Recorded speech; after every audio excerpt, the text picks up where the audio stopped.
today's video, we have a hand for one of my favorite poker video bloggers, Rampage Poker. He loves to punt. He's going to do his best at it today. Let's get right to it. Action starts off with the button. Our buddy Anthony raises it up to 4,500. Here, out of position against a late position open, I decided to just make the call, and the big blind calls as well. So we're going to a flop which comes pretty good in 8-7-4. Slow down, Rampage. Slow down, Rampage. We're playing a $10,000 buy-in tournament at the Hard Rock in Fort Lauderdale, I think. Button raises. Rampage calls the 10-9 of clubs. Perfectly fine, perfectly reasonable. Maybe you want to 3-bet it sometimes if you don't think you're going to get 4-bet all that often, but whatever. Call is fine. Big blind calls too. We get a very nice flop. 8-7-4. Should we ever lead? Let's see what Rampage does. 2 diamonds here. I check, big blind checks, and the button throws out a bet of 7,500. A little bit large here, as I'd expect. All right, so we do not opt to lead the 8-7-4, which I think is fine. This is a spot where a lot of our calling range is going to be decently strong. Big cards, maybe some ace-x suited type stuff, some pairs. And this board does connect okay with our range, but it also connects really well with the big blind's range. Plus, the button could obviously have a lot of strong hands here too. So maybe you could start leading in this scenario some portion of the time, especially as you're going to be calling with more suited and connected hands. But if you're going to be 3-betting a lot of those pre-flop, then you don't get to lead on this flop all that often. So I think it can go either way. I would have checked, as Rampage did. So check, check. Button now bets 7,500. Certainly a dicey spot because we have good equity, but if we raise and get jammed, it is terrible. This is a spot where when you are playing roughly 40, 50 big blinds deep, you have to be quite careful because if we do check raise to something like, let's say, 20,000 here, and then the opponent just rips it in for our 100,000 chip stack, we have to fold. And folding this hand would be an absolute disaster. And here I have a decision to make. With the open-ended straight draw, 2 overcards, I decide to just make the call. Big blind calls as well. So awesome. Good result. This is a spot where now we are drawing super duper live. And if we do improve to a straight, it's kind of likely one of our 2 opponents will pay us off. So this is an excellent spot for us. Good job, Rampage, not raising this flop. I think a lot of people see draw with no showdown value, I have to raise, but that's absolutely not a good strategy on a board where your opponent may have a decent amount of shoves with potentially stuff like overpairs, flush draws, straight draws, etc. So very, very good call by Rampage on the flop. No punting yet. now we're going 3 ways to the turn, which is another 8.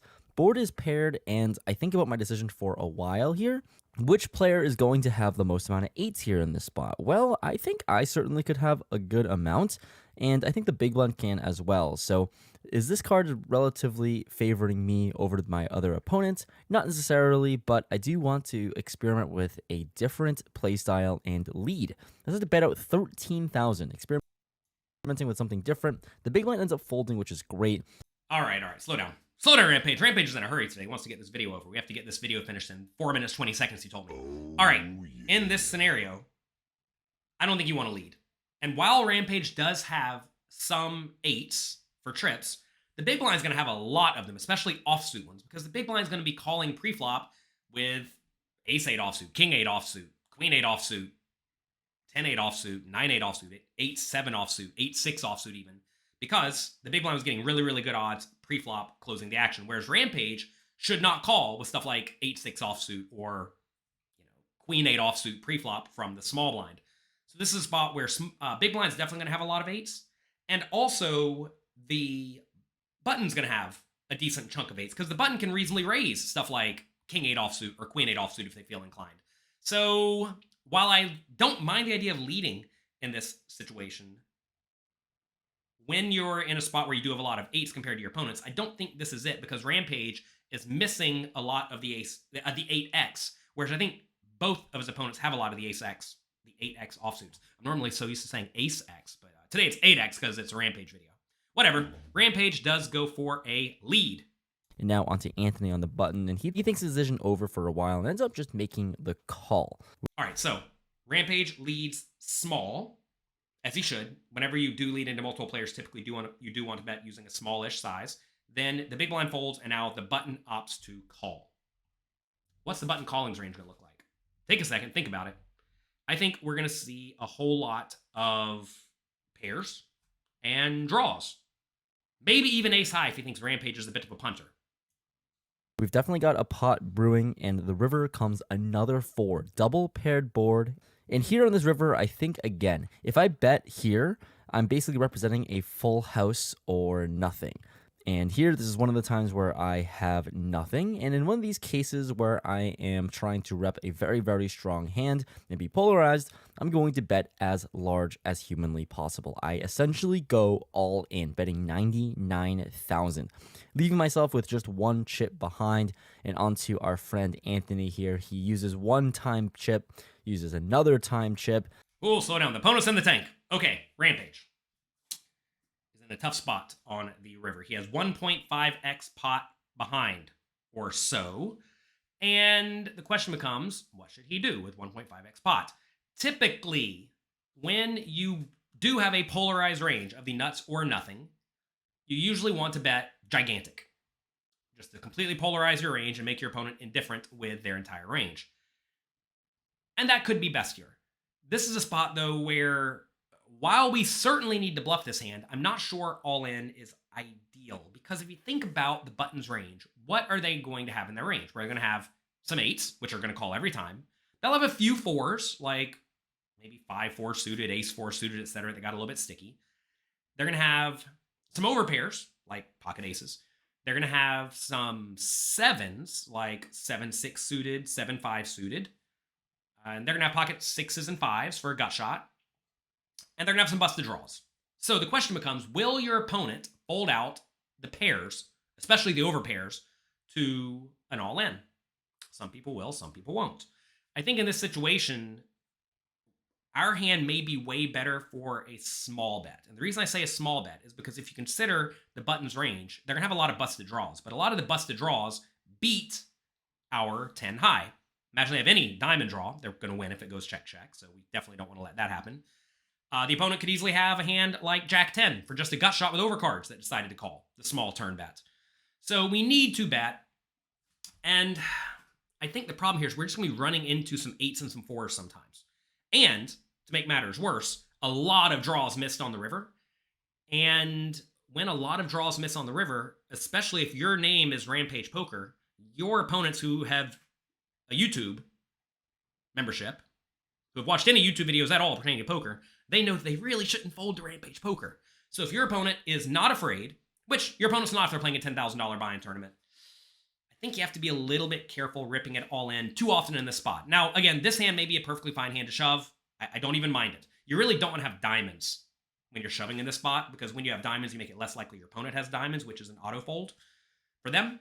So, I mean, I don't mind the 10-9 shove in this scenario, but perhaps exploitatively in Rampage's shoes, it may be a little bit better to bet something like 25% pot.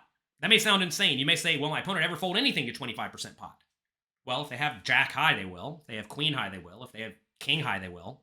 Maybe they'll even fold ace high. Maybe they'll level themselves into folding pocket 5s, which would be fantastic. Maybe you could bet closer to pot if you think they'll fold a hand like pocket 5s every time to a pot size bet, but never do a 25% pot bet. You got to realize when you bet 25% pot, you need to win almost never. So definitely an interesting spot where I do think you're going to be running into some super nuts. And also the big problem here is that your opponent may just call off with any pair, which would be a disaster. Rampage went all in besides one chip. A lot of top tournament players are going all in except for one chip. What I want you to do is I want you to take a second and let me know in the comment section why you think they are betting all but one chip. Is it to give them a chance to spin it up when they happen to be bluffing? You think they're doing it because it just looks stronger? You think it's for laddering purposes so they can hopefully blind out? Or for some other different reason? Take a second, think about it, pause the video, and write why you think they're doing it in the comment section below. I think that when they bet this small size, they are essentially doing this because when there is a big blind ante, and notice in this spot, you're playing 1,000, 2,000 with a 2,000 big blind ante, you can put in 500 chips next hand, and you can potentially win 500 from the small blind, 500 from the big blind, plus 2,000 from the ante, which means you're getting amazing pot odds. You're putting in 500 to try to win 3,500 total, and any hand is going to win 1/7 of the time. So by keeping that one chip back, you give yourself the tiniest chance to spin up your stack, getting excellent odds on the very next hand. You all may not know this, but playing super duper short stack compared to your opponents is actually a very profitable opportunity because you're usually going to be getting excellent pot odds, and your opponents may bet someone with equity out of the pot. Say, for example, you put in your 500, small blinds in, big blinds in. On the flop, the small blind just bets with middle pair or something, and the big blind folds, overcards, or one overcard. That one overcard is going to win some portion of the time, right? But because they fold, they don't get to win that anymore. So whenever you happen to have the best hand that would have lost when that overcard comes, well, now you win the pot, whereas otherwise you would not if the players just happen to check it down, right? So being very shallow stacked is very ideal, and giving yourself the tiniest chance to spin up your little short stack is excellent. Also, if there are payout implications, say we are in the money or nearing the bubble, keeping that one chip back may let you ladder up a little bit and collect more dollars. So keep one chip behind. I know it feels bad to be bluffing in this spot, and then your opponent rips it in and you fold, but it's okay. 10 high doesn't win, and you want to do this with all of your good hands too so that you are balanced. Anyway, oh my god, this went way over 4 minutes, 20 seconds. Sorry, Rampage. All right, let's see what happens. Opponent's already used one time bank. They've used 2 time banks. Are they going to bust Rampage in this $10,000 tournament on his completely unnecessary punt? Let's see. A minute 30 goes by after 3 total chime chips, putting our friend into quite the blunder, and he ends up making the call. Nice hand, Anthony. Just like that, our $10,000 buy-in goes down the drain. He has 7-6 of clubs for just middle pair and finds the pretty sick hero call, gotta say. You gotta say good call whenever they find the call. This is a rough one, and I do think 7-6 is a pretty good hand to call with because 7-6 blocks 8-7. It also blocks pocket 7s, and it blocks 7-4, right? It does not block the overcard bluffs with 10-9, Jack-10, etc. It also doesn't block diamonds at all. And if your opponent's going to be finding calls with hands like this, that's why I'm saying maybe you got to be a little bit cautious putting in all the money. Rampage doesn't care, though. All he does is win tournaments. Sometimes, when he goes all in, he has the nuts, and when he does that 4 times in a row, he wins. Sometimes you're going to be lucky, and sometimes you're not. This time he wasn't lucky. He just has to pull out $10,000 more from his pocket. That's going to be it for today. If you enjoyed today's video, click the like and subscribe button down below. Also, click the notification bell. Huge thanks to Rampage Poker for making all this amazing content for us. Make sure you check out his YouTube channel. If you want some more crazy Rampage action, I have a video lined up for you next where he decides to bluff into a pot worth $1.1 million with just a pile of courage. It's a fun one. Make sure you check it out. I'll talk to you next time.